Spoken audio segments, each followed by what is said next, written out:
आइए तुलसी Tapovan YouTube channel में आप सभी भक्तों का हृदय से बहुत बहुत आदर है।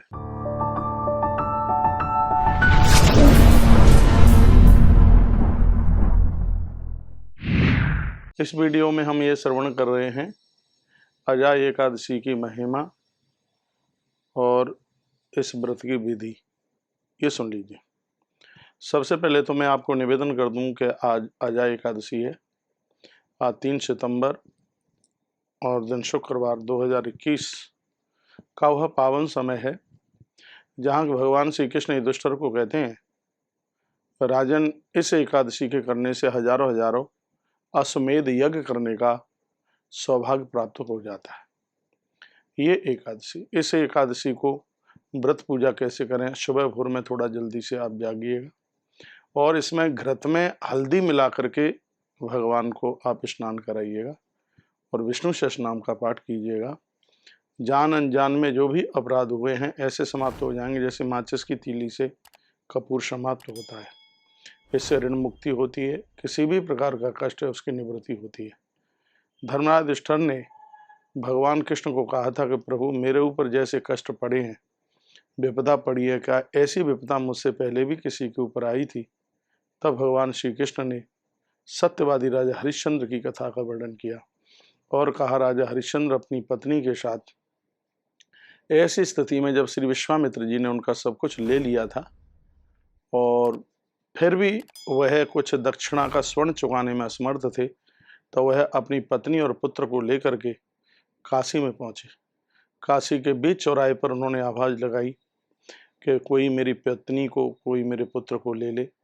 उस समय एक ब्राह्मण ने उनकी पत्नी तारा, जिसको दूसरे शब्दों में सभ्या भी कहते हैं, और उनके पुत्र रोहित का क्रय किया। हरिश्चंद्र राजा का क्रय एक स्वपच ने किया।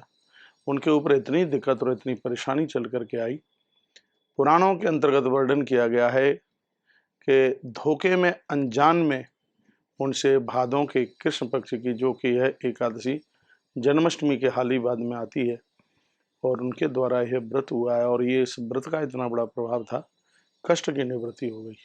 कितनी बड़ी दिक्कत परेशानी थी कि सांप के डसने से पुत्र रोहित की मृत्यु हुई और वह अपने उस पुत्र को लेकर के शमशान घाट पर पहुंची, लेकिन राजा हरिश्चंद्र ने अंतिम संस्कार होने नहीं दिया।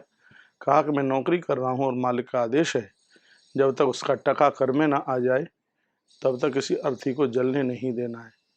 और उसने जब अपनी साड़ी का छोर फाड़ करके दिया और उस चंडाल ने ये कहा कि हाथ में तलवार लेकर के इस डाकनी के टुकड़े टुकड़े करने हैं, राजा हरिश्चंद्र ने हाथ में कृपाण लेके माथे से पट्टी बांध करके आंखों से जैसे ही प्रहार किया, उसी समय देवताओं ने आकर के खड़ग को पकड़ लिया, तलवार को पकड़ लिया।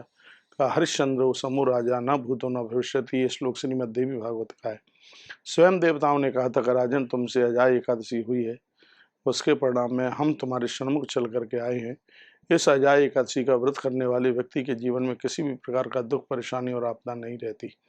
यदि आप करने में सक्षम हैं तो भाद्रपद मास की या आज की अजाय एकादशी को जरूर कीजिएगा। इससे दुखों की निवृत्ति होती है और भगवान बहुत संतुष्ट होते हैं। एक बार फिर कहूँगा, हजारों हजारों अश्वमेध यज्ञ करने से जो पुण्य प्राप्त होता है, एकादशी की महिमा का वह वर्णन है। और एकादशी में भी भादों की अजाय एकादशी का बहुत महात्म्य है।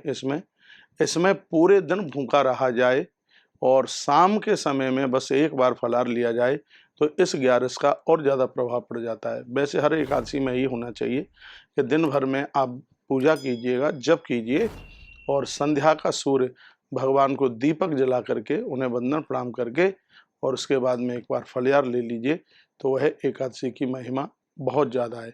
अजाय एकादशी की आप सभी को बहुत बहुत मंगलमय शुभकामनाएं। आप एकादशी करते रहिएगा। हम परम वैष्णवों की यह पहचान है, गंगा जल का आचमन करना, कंठ में तुलसी पहनना, गौ माता को चंदिया देना और एकादशी का व्रत करना, ये वैष्णवों की परम पहचान है। और इस एकादशी को आप करते रहिएगा। एकादशी हमें विष्णु भवनम गच्छति, अंत में भगवान नारायण के लोक में पहुंचा देती है। यह एकादशी की महिमा है। आपको बहुत बहुत धन्यवाद, आपने वीडियो को पूरा सुना। जय श्री कृष्ण, जय श्री राम, जय गौ माता, जय राधेश्याम।